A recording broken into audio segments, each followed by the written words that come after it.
guys, I'm Dan Rodgers with the Key Leadership Inc. And today we're going to talk about the PDCA process. PDCA. What is that PDCA process? I'm excited about it. Stick around for just a minute and we'll get started.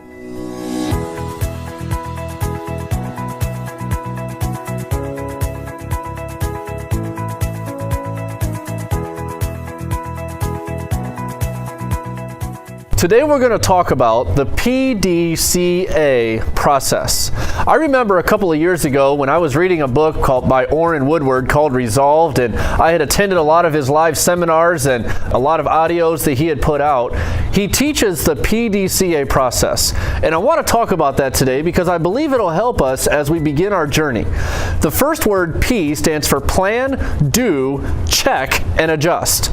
Plan, do, check, and adjust. Let me ask you, is there an area in your life or business or whatever you are, is there an area that you think, man, I would love to fix that area? I would love to make some changes in that area. Are there multiple areas? Can you define a couple of areas? Let me give you some examples. Do you want to close more deals with sales? Do you want to have better communication in written form or verbal communication? Do you want to have better relationships? Do you want to be a better public speaker? What area of your life can you find? That is planning. That is you knowing an area of your life, being willing to identify, this is an area that I want to fix. Okay? So we have a plan. Then we have the next step, which is do. Do.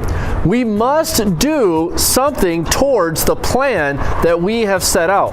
If we want to become a better salesman, if we want to become a better salesperson and communicate our value to our clients better, we have to pick up the phone. We have to start doing whatever it is that we want to, that is in line with our plan. We have to start doing it. It doesn't matter where we start, but it's important that we start. That's the key to doing. One principle I want you to understand with the word do is do not let fear slow down your do. Do not put fear before your doing. It's important that if we want to do something in our life of any value, of any great value, we must be willing to do it. And we have to make sure that word fear does not come in and get in the way of us doing it. For instance, if you want to make some phone calls and you want to call some clients and such, you've got to get over that fear, so to speak, and start picking up the phone and calling people. If you want to become a better public speaker, it's probably a good idea to get out in front of somebody and speak. It's probably a good idea to start somewhere and do. Then, after you start doing, it's important to check. Plan, do, check. A lot of times we like that check word. We like to check it. Orrin Woodward in his book Resolve talks about the word check as a scoreboard, so to speak. When you go to a baseball game and you see the score right now the Chicago Cubs are playing in their season getting started right now, and you see the scoreboard. All that does is tell the score. It doesn't say anything else. So let me give you this principle. Be careful about adding emotion to your check. Be careful about adding emotion or ego to your check. It's important that we make sure when I look at that scoreboard, all it does is tell me the score. That's all it's designed to do. That scoreboard does not tell you that you're a bad player. It does not tell you that you cannot be successful. All it says is that this is what you need to check. So we simply pick up the phone, we call our client, we've got our plan. I want to be a better sales communicator. I want to be better on the phone. I want to be better in one area, an area or two of my life. We plan that. We start doing it, and then we check it.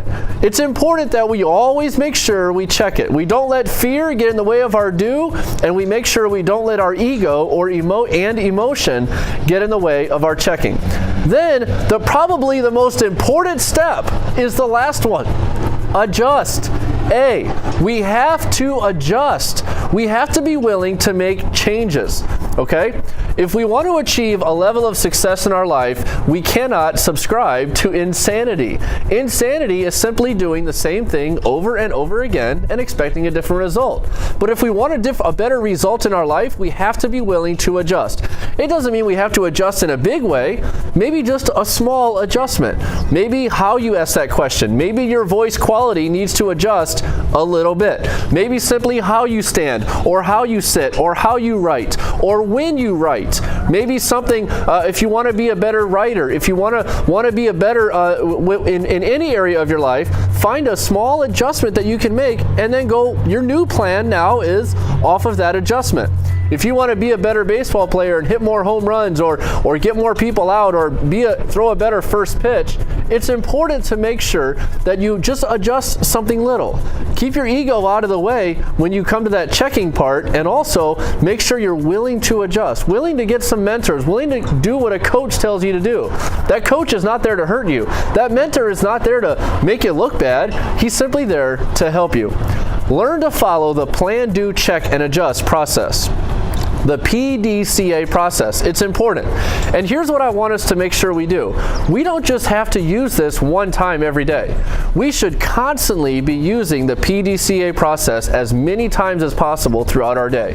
Every time you write an email, PDCA. Make sure there's an opportunity to do better next time. Every time you make a phone call, PDCA. Every time you talk to somebody or interact with somebody at a networking event, or at an event, or speak somewhere, PDCA, constantly PDCA. Every time you ask somebody a question, every time you sit down at a restaurant to talk to a waitress, every time you are at a gas station and interact with somebody, PDCA as many times as possible in your day. You don't just want to do it in one area. Make sure you find multiple opportunities to PDCA in your day. The PDCA process. I love that process. I have 100% subscribed to that process because I believe it has helped me tremendously in understanding that I can do. I just need to make sure I use the PDCA process constantly in my day.